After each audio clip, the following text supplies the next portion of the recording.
নির্বাচিত একটা সরকার গঠিত হয়েছে, সেই সময় এসে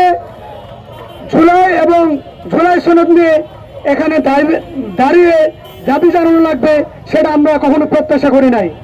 আমরা মনে করেছিলাম নতুন যে সরকার গঠিত হবে, যারা জনগণের ভোটে নির্বাচিত হয়ে সরকার গঠন করবে, তারা জনগণের আকাঙ্ক্ষা নিজে উদ্যোগে বাস্তবায়ন করবে। কিন্তু অত্যন্ত দুঃখের বিষয় হচ্ছে এই সরকার এখনো তাদের অবস্থান স্পষ্ট করছে না। তারা কি জনগণের পক্ষে থাকবে নাকি তাদের নিজস্ব পথে হাঁটবে? আমরা আরো কিছু বিষয় স্পষ্ট করতে চাই। অনেকে আমাদেরকে খোঁচা দেয়, আপনাদের মাদার সংগঠন গণ অধিকার পরিষদ বিএনপির সাথে আছে, তাহলে আপনাদের অবস্থান কি? আমরা স্পষ্ট করে বলে দিতে চাই, আমাদের অবস্থান হচ্ছে জনগণের পক্ষে। যে বিষয়টা জনগণের আকাঙ্ক্ষা, আমরা জনগণের আকাঙ্ক্ষা বাস্তবায়ন করার জন্য যা করা প্রয়োজন আমরা তাই করব। সেটা যদি বিএনপির বিপক্ষে যায়, সেটা যদি প্রধানমন্ত্রীর বিপক্ষে যায়, আমরা সেটাই করব। আমাদের অবস্থান অত্যন্ত স্পষ্ট। সেই জায়গা থেকে বর্তমান সরকারের প্রতি আহ্বান জানাতে চাই, আপনারা অনেক বিষয় নিয়ে লুকোচুরি করছেন। জুলাই সনদ নিয়ে আপনাদের কি অবস্থান সেটা স্পষ্ট করছেন না।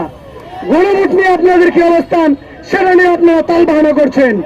আমরা এখান থেকে দাবি জানাতে চাই, আপনাদের অবস্থান স্পষ্ট করুন। জুলাই সনদ এবং গণভোট নিয়ে তালবাহানা করবেন না। আমরা এখানে দাঁড়িয়ে কোরআন শরীফের একটা আয়াত স্মরণ করতে চাই। আল্লাহ তাআলা কোরআনে বলে দিয়েছেন, লাইন শাকারতুম লাযিদান্নাকুম ওয়া লাইন কাফারতুম ইন্না আযাবি লাশাদীদ।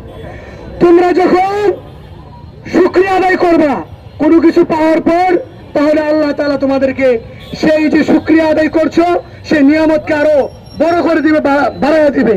আর যদি তোমরা নিয়ামতের শুকরিয়া আদায় করতে না পারো, তাহলে তার প্রতিদান পূর্বের চেয়ে ভয়াবহ হবে। তো বিএনপি সহ, শুধু বিএনপি না, জুলাই গণ অভ্যুত্থান পরবর্তী এই সময়ে সংসদে যারা আছেন, সরকার এবং বিরোধী দল, সবারই শুকরিয়া আদায় করা দরকার।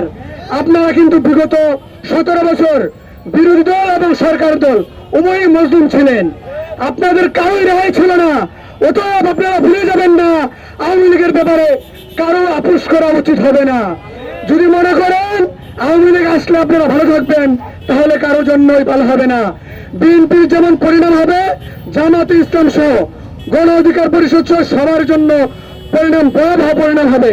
তাই আমি সকলের প্রতি আহ্বান রাখতে চাই, যারা সংসদে আছেন আপনারা সকলে ঐক্যবদ্ধ হয়ে আপনারা জুলাই সনদ বাস্তবায়ন করবেন এবং জনগণের যে গণরায় গণভোট সেটা বাস্তবায়ন করবেন। এগুলো আমার বক্তব্য শেষ করছি।